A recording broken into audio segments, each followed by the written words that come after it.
نجی ہسپتالوں میں مریض کی مرضی نہ ہوتے ہوئے بھی اس کی جیب ڈھیلی کرنے کے لیے ضروری اور غیر ضروری ٹیسٹ کروانے کا رواج عام ہے، اور یہاں تو فیصل خود ہر طرح سے اطمینان کر لینے کا خواہاں تھا، سو رانیہ کے کئی ٹیسٹ لکھ کر دے دیے گئے۔ ان ٹیسٹوں پر اچھی خاصی رقم اٹھ گئی، لیکن فیصل کو کوئی افسوس نہیں تھا۔ اس کا کہنا تھا کہ میں اپنی بیٹی پر ہی خرچ نہیں کروں تو پھر میرے کمانے کا کیا فائدہ۔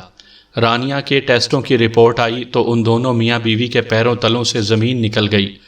ان کی ننھی پری، جسے وہ کانٹا چبھتا ہوا بھی نہیں دیکھ سکتے تھے، برین ٹیومر کے موذی شکنجے میں جکڑی گئی تھی۔ ڈاکٹر نے انہیں صاف بتا دیا تھا کہ ٹیومر ایسی پوزیشن میں ہے کہ آپریشن کرنا بھی بہت رسکی ہوگا، اور ذرا سی کمی بیشی بچی کی جان لے لے گی۔ بیرون ملک آپریشن کروانے کی صورت میں کامیابی کے امکانات نسبتاً زیادہ تھے۔ فیصل نے اس سلسلے میں بیرون ملک ہسپتالوں سے رابطے کیے تو علاج کے ہوش ربا اخراجات کی تفصیلات نے اسے ڈھہ کر کے رکھ دیا۔ اس کے پاس جو تھوڑی بہت بچت تھی، اس کا بیشتر حصہ ابتدائی مرحلے میں ہی خرچ ہو چکا تھا۔ زمین جائیداد کچھ تھا ہی نہیں جسے بیچ کر رقم کا انتظام کیا جاتا۔ لے دے کر فرا کے پاس چند لاکھ کے زیورات تھے، اور تھوڑا بہت وہ اپنے آفس سے لون لے سکتا تھا، لیکن جو اخراجات تھے ان کے سامنے یہ رقم اونٹ کے منہ میں زیرے کے برابر ہی ثابت ہوتی۔ عزیز رشتہ داروں میں سے بھی کس سے مدد مانگی جاتی؟ وہ خود تو اپنا خاندان کھو چکا تھا، اور فرا کے بہن بھائی بھی بس عزت سے گزارا کر رہے تھے۔ کوئی مدد کرتا بھی تو 1-8 لاکھ سے زیادہ نہ دے پاتا۔ پریشانی میں فیصل کی حالت دیوانوں جیسی ہو گئی۔ وہ NGOs سے رابطہ کرنے کے ساتھ ساتھ سوشل میڈیا پر مدد کی درخواست تک ہر تدبیر لڑا رہا تھا۔ وہ ایسا دیوانہ باپ تھا جو اپنی بچی کی زندگی بچانے کے لیے بھیک بھی مانگ سکتا تھا اور اپنا آپ بیچ بھی سکتا تھا۔ رانیہ کا مرض جو جانے کب سے اس کے اندر چپکے سے چھپا بیٹھا تھا، پہلی بار ظاہر ہونے کے بعد فوراً ہی شدت اختیار کرنے لگا تھا، اور اسے جلدی جلدی بے ہوشی کے دورے پڑنے کے ساتھ ساتھ سر میں اتنا شدید درد اٹھنے لگا تھا کہ فیصل اور فرا اس کی تکلیف دیکھ کر رو پڑتے تھے۔ بس میں ہوتا تو وہ اپنی بچی کی تکلیف اپنی جان پر لے لیتے، لیکن قدرت کا کوئی ایسا نظام ہی نہیں ہے کہ کوئی کسی کی تکلیف خود لے سکے۔ رونا، تڑپنا، دعائیں، رت جگے، دوڑ دھوپ، سب بے نتیجہ ثابت ہو رہے تھے۔ ایسے میں فیصل کے پاس ایک گمنام نمبر سے یہ پیغام آیا کہ اگر وہ اپنے مسئلے کا حل چاہتا ہے تو ایک بار پھر اپنے ماضی کی طرف مڑنے کا سوچے، اور چھوٹے کام کے بجائے بڑے کام میں ہاتھ ڈالنے کی جرات کرے۔ بڑا کام کیا ہوگا وہ اس کی رضامندی کے بعد بتا دیا جائے گا۔ فیصل اس پیام کے ملنے پر کتنی ہی دیر گمسم بیٹھا رہ گیا تھا۔ ماضی کا وہ باب جسے وہ بھلا بیٹھا تھا، جانے کس کو اب تک یاد تھا۔ سب سے پہلا شک اسے اپنے ان دوستوں پر ہی ہوا جو چوری اور نقب زنی کی ان وارداتوں میں اس کے ساتھ ہوا کرتے تھے۔ اس نے چپکے چپکے ان کے بارے میں معلومات حاصل کرنا شروع کر دیں۔ ان میں سے ایک کے بارے میں معلوم ہوا کہ وہ کینیڈا منتقل ہو چکا ہے اور وہیں کسی خاتون سے شادی کر کے مستقل سکونت اختیار کر لی ہے۔ دوسرے کے بارے میں اطلاع تھی کہ سعودی عرب میں آباد ہے اور آئل ریفائنری میں اچھی ملازمت کر رہا ہے۔ تیسرے کے بارے میں حاصل ہونے والی اطلاع افسوسناک اور تکلیف دہ تھی۔ وہ پتہ نہیں کیسے نشے کی علت کا شکار ہو گیا تھا، اور اس علت نے اسے ایک اٹھائی گیرا بنا دیا تھا۔ کئی بار وہ معمولی چیزیں چراتا ہوا پکڑا گیا اور جیل کی ہوا کھائی، لیکن نشے کی عادت سے نجات حاصل نہ کر سکا۔ گھر والے بھی اس سے اتنے بیزار آ گئے کہ ایک ناسور کی طرح اسے خود سے الگ کرنے پر مجبور ہو گئے، اور وہ بیشتر نشئی افراد کی طرح سڑکوں گلیوں میں آوارہ پھرتا آخرکار ایک دن ایڑیاں رگڑ رگڑ کر لقمہ اجل بن گیا۔ دوستوں کے بارے میں حاصل شدہ ان معلومات نے اسے اتنا تو یقین دلا دیا کہ اس سے رابطہ کرنے والا ان میں سے کوئی نہیں ہے، لیکن پھر سوال یہی تھا کہ وہ کون تھا جو اس راز سے واقف تھا۔ اپنے بارے میں تو فیصل کو خبر تھی کہ اس نے کسی دوسرے فرد تو کیا، کبھی اپنے سائے کے سامنے بھی ماضی کے اس تاریک باب کو نہیں دہرایا تھا۔ دوستوں میں سے شاید کسی نے کہیں کچھ بول دیا ہو، لیکن وہ ان سے پوچھ نہیں سکتا تھا۔ جس نمبر سے پیغام آیا تھا وہ نمبر ہر بار کی کوشش پر اسے بند ہی ملا تھا۔ اس نے متعلقہ موبائل کمپنی میں ملازمت کرنے والے ایک دوست کے ذریعے اس نمبر سے متعلق معلومات حاصل کرنے کی کوشش کی تھی، لیکن نتیجہ بے سود تھا۔ نمبر ایک ایسے معمر صاحب کا تھا جن کی ساری اولاد بیرون ملک مقیم تھی۔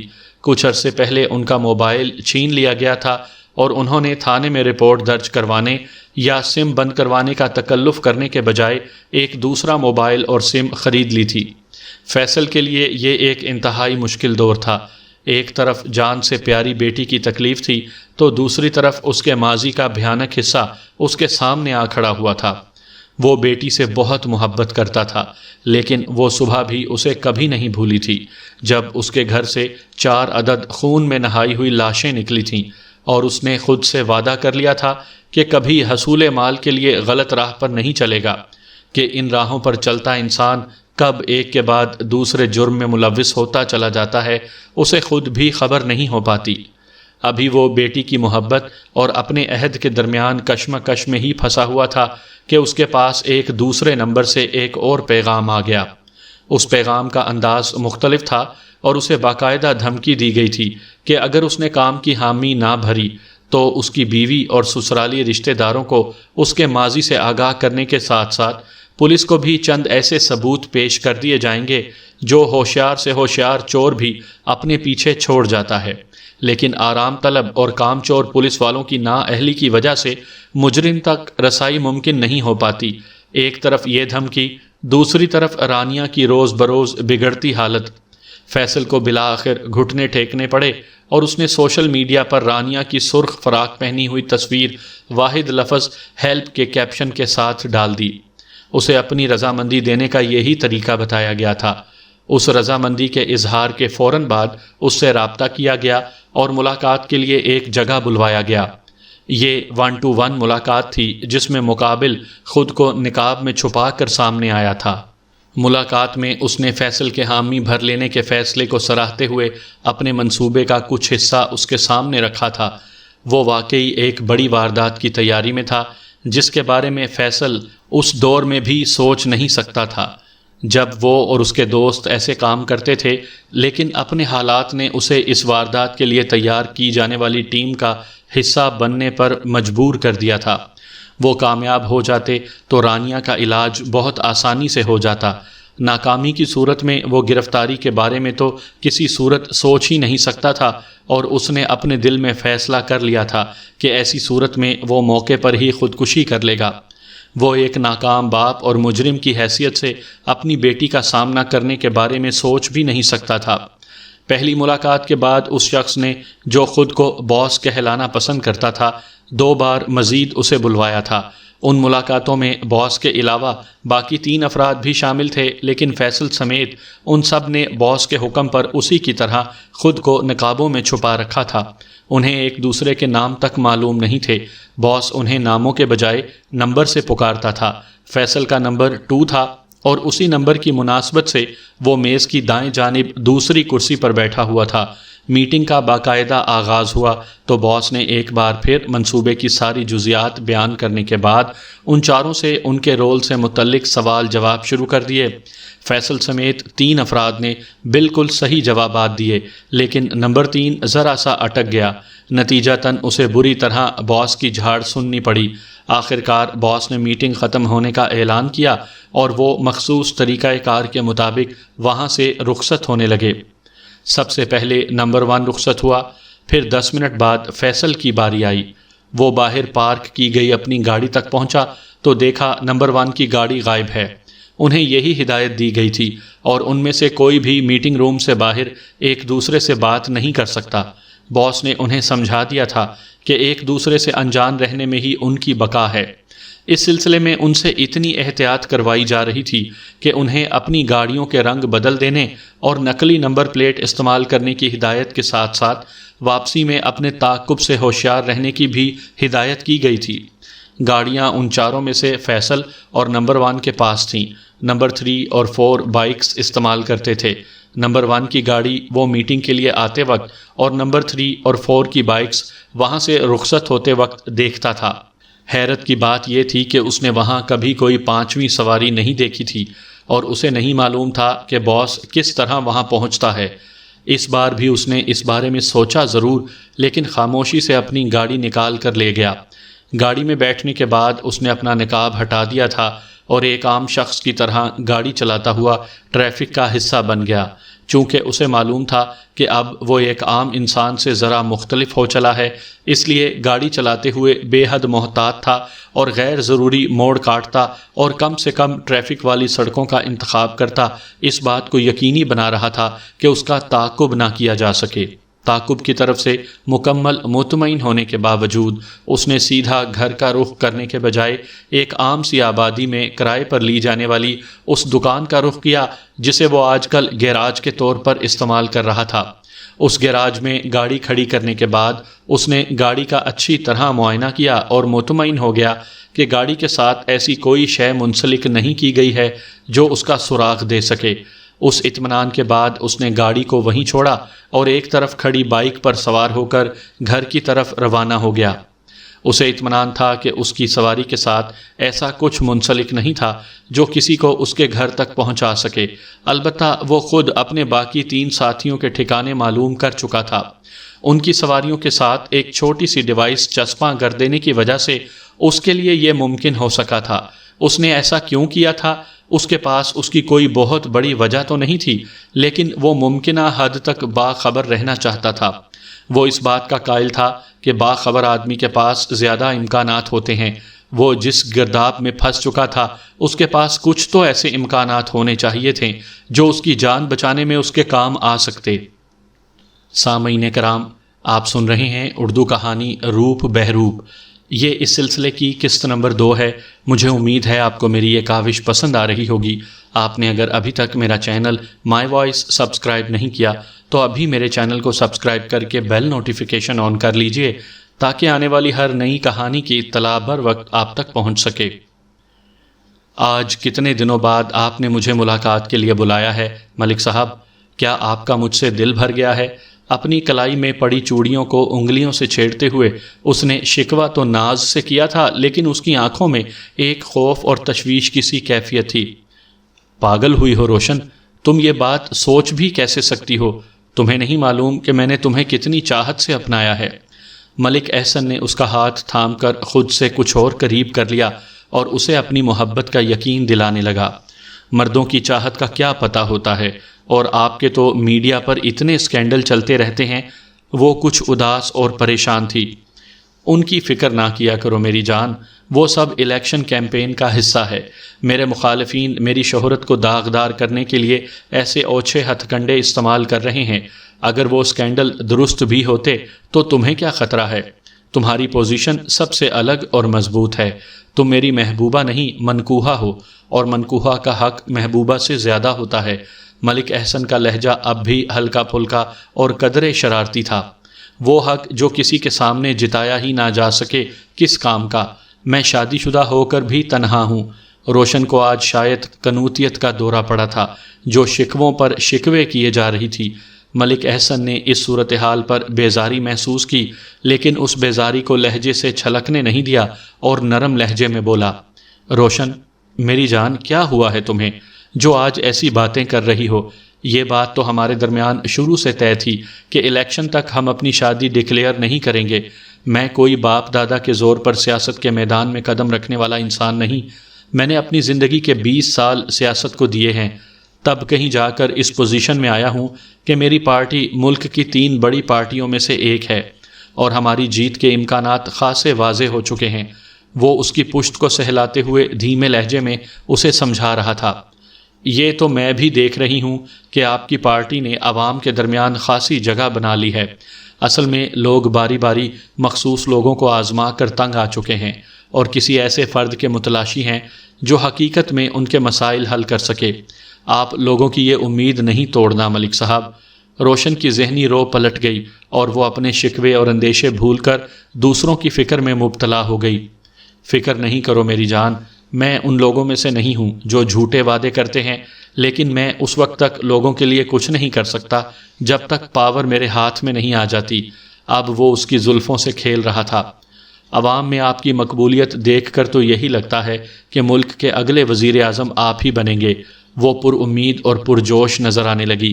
ملک احسن اس کی بات سن کر ہنسا۔ وہ جس عوامی مقبولیت کا ذکر کر رہی تھی، اس کے لیے وہ روپیہ پانی کی طرح بہا رہا تھا۔ اور بڑے بڑے چینلز کو پابند کر رکھا تھا کہ وہ اسے زیادہ سے زیادہ پروموٹ کریں، لیکن یہ بات بہرحال وہ جانتا تھا کہ ابھی وزیر اعظم کی سیٹ اس سے کافی دور ہے۔ وہ زیادہ سے زیادہ 1 یا 2 صوبوں میں حکومت بنا سکتا تھا۔ اس بات کا اظہار اس نے روشن کے سامنے بھی کر دیا۔ اس بار تو نہیں، لیکن اگلی بار کے لیے تم تیاری پکڑ لو۔ اگلے الیکشن کے بعد میرا وزیر اعظم بننا پکا ہے، پھر تم خاتون اول کہلاؤ گی۔ اس نے اسے ایک اور خواب تھما دیا۔ یہ خواب ایسا تھا کہ روشن کی خوبصورت آنکھیں پہلے سے بھی زیادہ چمکنے لگیں اور لہجہ خود ہی خمار آلود ہو گیا۔ سو سویٹ ملک صاحب، میں سچ مچ دنیا کی خوش قسمت ترین عورت ہوں جسے آپ نے اپنایا۔ آپ پوری زندگی مجھے اپنا وفادار پائیں گے۔ ملک احسن کو پوری زندگی کی وفاداری کی پرواہ نہیں تھی۔ وہ اس وقت اسے پرجوش اور پر امید دیکھنا چاہتا تھا، کیونکہ وہ جانتا تھا مایوس اور الجھی ہوئی عورت ٹھنڈی چائے جیسی ہوتی ہے جس سے مرد کو کچھ حاصل نہیں ہوتا۔ اس نے اپنی سخت روٹین میں سے وقت نکال کر روشن کو اس لیے طلب کیا تھا کہ وہ اس کی تھکن اتار دے۔ تھکن گرم چائے کی پیالی سے ہی اترتی ہے، اور خود سپردگی کی کیفیت میں اس کے بازو سے سر ٹکائے بیٹھی روشن ایک گرم پیالی چائے میں تبدیل ہو چکی تھی۔ اس نے بہت شوق سے اس چائے کو نوش کیا۔ روشن وہاں سے رخصت ہوئی، تب بھی خمار کسی کیفیت میں تھی۔ اس خمار کو واپسی کے لیے اسے اس کی گاڑی تک چھوڑنے جانے والے ملک احسن کے پی اے نے توڑا۔ تمہاری چھٹی ہونے کے دن قریب آ رہے ہیں ملک صاحب، آج کل پیر سجاول علی شاہ کی حویلی کے بہت چکر لگا رہے ہیں۔ سنا ہے ان کی بیٹی خاصی خوبصورت ہے۔ اس کی گاڑی کی کھڑکی پر ہاتھ رکھ کر جھکا۔ وہ بظاہر اسے مسکرا کر سی آف کہہ رہا تھا، لیکن اس کے لہجے میں جو طنز کی کاٹ تھی اس نے روشن کو بل بلا کر رکھ دیا۔ لہجے کے علاوہ دی جانے والی اطلاع بھی نظر انداز کیے جانے کے قابل نہیں تھی۔ اس نے گردن گھما کر اس کی طرف دیکھا کہ اس سے کچھ کہہ سکے، لیکن وہ اپنی بات کہہ کر گاڑی سے ہٹ کر کافی دور جا کھڑا ہوا تھا، اور وہ بلند آواز میں بولنے کا خطرہ مول نہیں لے سکتی تھی۔ اسے معلوم تھا کہ یہاں دیواروں کے بھی کان ہیں۔ تو آپ نے بنگلہ کرائے پر لینے کے لیے میڈم زوفشاں کے لیے ضامن کا کردار ادا کیا تھا؟ انسپکٹر اسد نے اپنے سامنے بیٹھے نجی ہسپتال کے MS ڈاکٹر شاہد الوی سے سوال کیا۔ وہ زوفی کے قتل کا معمہ حل کرنے کے چکر میں یہاں تک پہنچا تھا۔ زوفی کو بنگلہ کرائے پر دینے والے اسٹیٹ ایجنٹ نے اسے بتایا تھا کہ وہ میڈم زوفشاں کی ذات کے بارے میں کوئی معلومات نہیں رکھتا تھا، اور اس نے صرف ڈاکٹر شاہد الوی کی ضمانت پر بنگلہ کرائے پر دیا تھا۔ آپ کی معلومات درست ہیں انسپکٹر صاحب۔ اصل میں زوفشاں نے مجھ سے ضمانت کے لیے درخواست کی تھی، اور چونکہ میں اسے ایک محنتی اور فرض شناس ورکر کے طور پر پسند کرتا تھا، اس لیے اسے انکار نہیں کر سکا۔ اب بھی مجھے سخت افسوس ہے کہ کسی نے اس پیاری لڑکی کو اتنی سفاکی سے قتل کر دیا۔ وہ تو ڈاکٹر شاہد اس کے قتل پر افسوس کا اظہار کر ہی رہے تھے کہ انسپکٹر اسد نے ان کی بات کاٹ دی اور تیزی سے پوچھا، میڈم زوفشاں آپ کے ہسپتال میں جاب کرتی تھیں؟ جی ہاں، وہ ایک قابل سٹاف نرس تھی، ڈاکٹر شاہد نے بتایا۔ پھر اس نے یہ ملازمت کیوں چھوڑ دی؟ زوفشاں کے ایک عام سے نرس ہونے کا سن کر اسد کا انداز تکلم خود بخود بدل گیا۔ اس نے کہیں شادی کر لی تھی اور اس کا کہنا تھا کہ اب اسے ملازمت کی ضرورت نہیں ہے۔ کیا آپ اس کے شوہر کو جانتے ہیں؟ اسد نے تیزی سے اگلا سوال کیا، جس کے جواب میں ڈاکٹر شاہد نے نفی میں سر ہلایا اور بولے، اس نے اپنی شادی پر کسی کو انوائٹ نہیں کیا تھا۔ دراصل یہ اس کی دوسری شادی تھی، اور شاید بہت سادگی سے فیملی ممبرز کے درمیان ہی انجام پائی تھی۔ میرے پاس تو وہ جاب چھوڑنے کے کافی دنوں بعد آئی تھی۔ اس نے مجھے بتایا تھا کہ اس کا شوہر اپنی جاب پر بیرون ملک واپس چلا گیا ہے، اور وہ بھی سال 1.5 سال میں اس کے پاس چلی جائے گی۔ اس مدت کے لیے کوئی اچھی رہائش گاہ حاصل کرنے کے لیے اسے کسی معزز شہری کی ضمانت درکار تھی، جو اس نے مجھ سے طلب کی، اور میں نے ضمانت دینے میں حرج نہیں سمجھا۔ ہاں، اسے یہ مشورہ ضرور دیا تھا کہ وہ بنگلہ کرائے پر لینے کے بجائے کوئی اپارٹمنٹ لے لے یا ویمن ہاسٹل میں رہائش اختیار کر لے، لیکن اس کا کہنا تھا کہ اس کے شوہر نے اسے بنگلہ ہی کرائے پر لینے کی ہدایت کی تھی۔ اسے امید تھی کہ اسے باہر بلوانے سے پہلے اس کا شوہر پاکستان کا ایک آدھ چکر لگائے گا، اور وہ نہیں چاہتی تھی کہ شوہر کو اس سے شکایت ہو۔ کیا اس نے اپنے شوہر کے بارے میں آپ کو کچھ بتایا تھا کہ وہ کون ہے اور کیا جاب کرتا ہے؟ انسپکٹر اسد نے اگلا سوال کیا۔ ہاں شاید نام وغیرہ بتایا تھا، لیکن آئی ایم سوری کہ مجھے یاد نہیں ہے۔ اصل میں بہت مصروف رہتا ہوں اور غیر ضروری باتیں مجھے یاد نہیں رہتی۔ ڈاکٹر شاہد کا لہجہ معذرت خواہانہ ہو گیا۔ تعجب کی بات یہ ہے کہ زوفشاں نے دوسری شادی کر لینے کے باوجود اپنے شناختی کارڈ میں کوئی تبدیلی نہیں کروائی تھی اور کرائے نامے میں بھی شوہر کے نام کے بجائے والد ہی کا نام لکھوایا تھا۔ اسد نے ایک اور نکتہ اٹھایا، ہمارے ہاں اس طرح کی بے پروائیاں عام ہیں۔ یہاں لوگوں کے شناختی کارڈ ایکسپائرڈ ہو جاتے ہیں، تب بھی وہ انہیں رینیو کروانے میں مہینوں لگوا دیتے ہیں۔ زوفشاں کا معاملہ بھی شاید ایسا ہی تھا، ڈاکٹر شاہد نے خیال ظاہر کیا۔ حالانکہ ایسا ہونا نہیں چاہیے تھا۔ وہ اپنے شوہر کے پاس بیرون ملک منتقل ہونے کا ارادہ رکھتی تھی، تو ایسی صورت میں اسے اپنے ڈاکومنٹس کو اپ ڈیٹ رکھنا چاہیے تھا۔ اب تو وہی بتا سکتی ہے، میں اس سلسلے میں کیا کہہ سکتا ہوں؟ اسد کے نئے نکتے پر ڈاکٹر شاہد نے شانے اچکا کر بے نیازی کا اظہار کیا۔ اوکے ڈاکٹر صاحب، آپ کے تعاون کے لیے شکریہ۔ مجھے لگتا ہے کہ مجھے مزید معلومات کے حصول کے لیے زوفشاں کی فیملی کو اپروچ کرنا پڑے گا۔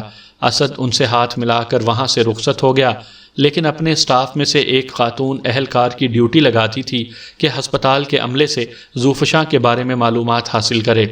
دوسری طرف وہ زوفشاں کے گاؤں کے پتے پر اس کے گھر والوں سے رابطہ کرنے کی بھی کوشش کر رہا تھا۔ زوفشاں کے شناختی کارڈ پر اس کا جو مستقل پتہ درج تھا وہ ایک دور دراز گاؤں کا تھا، اور ابھی تک اس کی لاش سرد خانے میں پڑی ورثا کی منتظر تھی۔ فون نمبر اسے کوئی مل نہیں سکا تھا کہ زوفشاں کا موبائل بھی اس کے زیورات اور نقدی کی طرح اس کے گھر سے غائب تھا۔ معاملات کو جلد از جلد نمٹا لینے کی عادت کے باعث اسد نے کارروائی کو تیز کیا، جس کے نتیجے میں ایک بوڑھی عورت اور 8 سالہ بچی زوفشاں کی وارث کے طور پر وہاں پہنچ گئیں۔ عورت اور بچی دونوں بے حد غمگین تھیں اور سرد خانے میں پڑی زوفی کی لاش کو دیکھ کر بہت دیر تک روتی رہی تھیں۔ اسد نے ان کا تعارف حاصل کیا تو معلوم ہوا بوڑھی عورت زرینہ بی بی زوفی کی والدہ، جبکہ بچی رمشا اس کی بیٹی ہے۔ زوفی کا باپ مر چکا تھا اور ان کے خاندان میں کوئی دوسرا مرد موجود نہیں تھا۔ ان دو لاچار ورثا کی بے چارگی دیکھ کر اسد نے خود ہی ان کی اجازت لے کر ایک رفاہی ادارے کے ذریعے لاش کی تدفین کا انتظام کروا دیا۔ خاتون اور بچی سے سوال جواب کرنے کے بعد اسے مقتولہ کے بارے میں جو معلومات حاصل ہوئیں، اس کے مطابق زوفشاں کے میٹرک کرتے ہی کم عمری میں ہی گاؤں کے ایک لڑکے سے شادی کر دی گئی تھی۔ شادی کرتے وقت لڑکے کی اس خوبی کو ترجیح دی گئی تھی کہ وہ مالی طور پر خوشحال ہے۔ لڑکے اور لڑکی کے درمیان عمر اور شکل کے تفاوت کو بالکل نظر انداز کر دیا گیا تھا۔ اس قسم کی شادیاں ہمارے معاشرے میں عام ہیں، اس لیے زوفشاں نے ماں باپ سے کوئی گلہ نہیں کیا اور خوش اسلوبی سے اپنی شادی نبھانے لگی۔ لیکن شادی نبھانے کے لیے صرف ایک شخص کی کوشش تو کامیاب نہیں ہوتی، تالی ہمیشہ دونوں ہاتھوں سے بجتی ہے۔ زوفی کا شوہر خوبصورت اور خوش اتوار بیوی پا کر رب کا شکر گزار ہونے کے بجائے شک کے مرض میں مبتلا ہو گیا۔ اسے لگتا تھا کہ گاؤں کا ہر لڑکا زوفشاں کا عاشق ہے اور ہر مرد کی نگاہیں اس کا تعاقب کرتی رہتی ہیں۔ بات یہیں تک بھی ہوتی تو اتنا مسئلہ نہیں ہوتا، لیکن حامد کو یقین تھا کہ زوفشاں نے خود ان سب مردوں کو اپنے پیچھے لگا رکھا ہے اور ایسی ادائیں دکھاتی ہے کہ سب اس کی طرف متوجہ ہو جاتے ہیں۔ اپنے اس وہم اور شک کے ہاتھوں مجبور ہو کر ہر دوسرے تیسرے دن بیوی کو روئی کی طرح دھنک کر رکھ دیتا تھا۔ خوبصورت اور شوق و چنچل زوفشاں شادی کے 1 سال کے اندر ہی اس بری طرح کملا کر رہ گئی تھی کہ اس پر ٹی بی کی مریضہ کا گمان ہوتا تھا۔ بوڑھی ماں، داماد اور اس کے گھر والوں سے اپنی بیٹی پر رحم کرنے کی درخواست کے سوا بھلا کر بھی کیا سکتی تھی؟ حامد نے اس کی کسی درخواست پر کبھی کان نہیں دھرے اور گھر والے اس مار پیٹ کو میاں بیوی کا ذاتی معاملہ قرار دے کر اپنا پہلو بچا لیتے تھے۔ ماں سے کرنے کے لیے اور کچھ نہیں بن پڑا تو دل کی مریضہ بن گئی۔ ایک روز بالکل اچانک اس کی طبیعت بگڑ گئی تو محلے دار اسے ہسپتال لے گئے اور محلے کے ہی ایک لڑکے نے یہ خبر زوفشاں کے سسرال پہنچ کر اسے سنا دی۔ زوفشاں سن کر اتنی پریشان ہوئی کہ حامد کا رد عمل سوچے بغیر اس پڑوسی لڑکے کے ساتھ ہی ہسپتال کے لیے روانہ ہو گئی۔ اس کے گاؤں سمیت آس پاس کے کئی دیہاتوں کو طبی سہولت فراہم کرنے والا یہ سرکاری ہسپتال ان کے گاؤں کے بجائے ساتھ والے گاؤں میں قائم تھا۔ وہاں تک پہنچنے کے لیے وہ پڑوسی لڑکے کی موٹر سائیکل پر بیٹھنے پر مجبور ہو گئی۔ ہسپتال پہنچ کر اسے معلوم ہوا کہ ماں کی حالت بہتر ہے اور ڈاکٹر نے کہا ہے کہ کل دوپہر تک اسے چھٹی دے دی جائے گی۔ 3-4 گھنٹے ماں کی پٹی سے لگ کر بیٹھنے کے بعد خود اس نے بھی اپنا اطمینان کر لیا اور اسی پڑوسی لڑکے کے ساتھ اپنے سسرال واپس لوٹ گئی، لیکن وہاں تو گویا ایک قیامت اس کی منتظر تھی۔ گھر میں گھستے ہی حامد نے اس کی گدی دبوچ لی اور پچھلے عاشق کے ساتھ گلچھرے اڑانے کا الزام لگا کر اتنا مارا کہ اپنے ہی سارے پچھلے ریکارڈ توڑ ڈالے۔ مارتے ہوئے ظالم کو اتنا خیال بھی نہ آیا کہ وہ دوسرے جی سے ہے اور اسے کوئی نقصان پہنچنے کی صورت میں اس کی اپنی اولاد کو نقصان پہنچ سکتا ہے۔ اس کے اس جنون کو دیکھ کر ناچار کچھ پڑوسیوں کو دخل دے کر زوفی کو اس کے عطاب سے بچانا پڑا۔ اس دخل اندازی پر وہ اتنا برا فروختہ ہوا کہ ان پڑوسیوں پر بھی زوفی کا یار ہونے کا الزام لگا دیا اور ہر حد پار کرتے ہوئے ببانگ دبل اس پر بد چلنی کا الزام لگایا اور کھڑے کھڑے اسے طلاق دے دی۔ آس پاس والوں نے ہی اس کی مرہم پٹی کی اور اسے اس کی ماں کے گھر پہنچا دیا۔ ماں دوسرے دن ہسپتال سے گھر واپس لائی گئی تو لوگوں کو اندیشہ محسوس ہوا کہ بیٹی کی حالت اور اس کی طلاق کا علم ہونے پر کہیں اسے دل کا دورہ ہی نہ پڑ جائے، لیکن زرینہ بی بی نے حیرت انگیز طور پر خود کو سنبھال لیا اور طلاق کا غم سینے سے لگانے کے بجائے خود کو یہ کہہ کر تسلی دے لی کہ اچھا ہوا میری بیٹی کی جان اس ظالم سے چھوٹ گئی۔ بیمار ماں بیٹی کی دیکھ بھال کی ذمہ داری سنبھال کر پڑوسیوں نے حق ہمسائیگی ادا کر ڈالا۔ مالی مسائل اتنے زیادہ نہیں تھے۔ خاوند کی وفات کے بعد سے زرینہ بی بی کی بیرون ملک مقیم بہن ہر ماہ پابندی سے اسے کچھ رقم بھیجتی تھی۔ خود زرینہ بی بی نے گھر کی بیٹھک میں ایک چھوٹی سی دکان ڈال رکھی تھی جس سے قلیل ہی صحیح آمدنی کا سہارا تو تھا اور مل ملا کر اخراجات سہولت سے پورے ہو جاتے تھے۔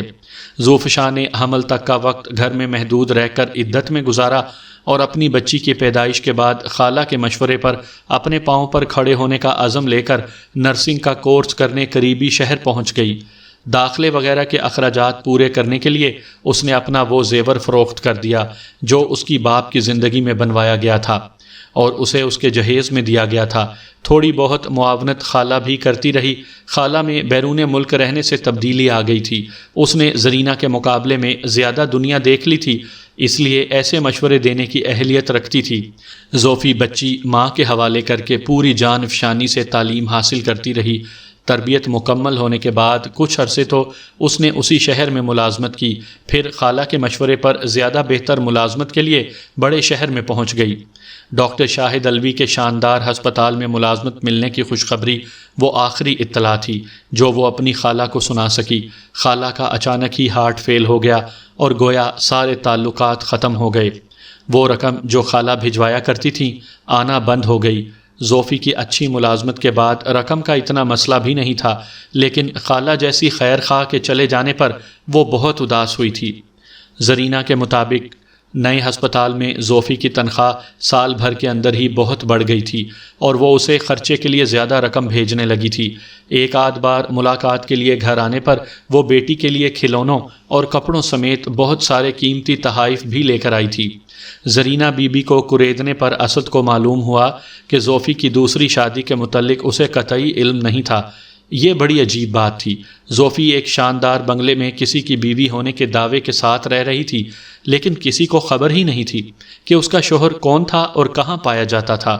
ہسپتال میں اس نے جس لیڈی اہلکار کی ڈیوٹی لگائی تھی اس نے بھی زوفی کے بارے میں چند معلومات فراہم کی تھیں، جن کے مطابق آمدنی میں اضافے کے لیے زوفی نے نرسنگ کے علاوہ اداکاری کے شعبے کو بھی اختیار کر رکھا تھا اور اپنی ہفتہ وار چھٹی والے دن باقاعدگی سے ایک تھیٹر میں پرفارم کیا کرتی تھی۔ وہ ٹی وی پر بھی کام کرنے کی خواہش مند تھی، لیکن تاحال اس کی وہاں تک رسائی نہیں ہو سکی تھی۔ ہسپتال کے عملے سے بات چیت کرنے پر معلوم ہوا تھا کہ متوفی کی خوش شکلی کی وجہ سے کئی دولت مند اور دل پھینک مریض یا ان کے رشتہ دار وغیرہ اس پر ڈورے ڈالنے کی کوشش کرتے رہتے تھے، لیکن اس نے کبھی کسی کو گھاس تک نہیں ڈالی تھی اور کسی غلط ترغیب کو قبول نہیں کیا تھا۔ اس کی ایک ساتھی نے بتایا تھا کہ ملازمت چھوڑنے سے کچھ عرصہ قبل ایک بڑے سیاستدان کے چہیتے نے بھی اسے لائن دینے کی کوشش کی تھی، لیکن زوفی نے اسے کھری کھری سنا کر وہیں اس کی طبیعت صاف کر دی تھی۔ وہ جس تھیٹر میں کام کرتی تھی وہاں سے بھی اس کے متعلق کم و بیش یہی معلومات حاصل ہوئی تھیں۔ خاص بات یہ تھی کہ اس نے تھیٹر میں کام کرنا بھی اسی وقت ترک کر دیا تھا جب ہسپتال کی ملازمت چھوڑی تھی۔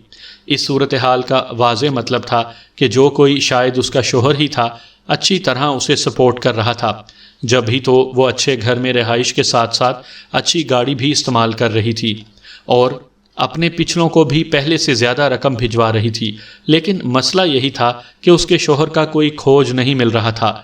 زوفی کے شناختی کارڈ کی مدد سے اسد نے پچھلے 7-8 ماہ کا ریکارڈ بھی چیک کروا لیا تھا کہ شاید نکاح کا کوئی ثبوت مل جائے اور اس کے شوہر تک رسائی حاصل ہو سکے، لیکن یہ کوشش بھی بیکار گئی تھی اور وہ زوفی قتل کیس کے حوالے سے ہنوز اندھیرے میں کھڑا تھا۔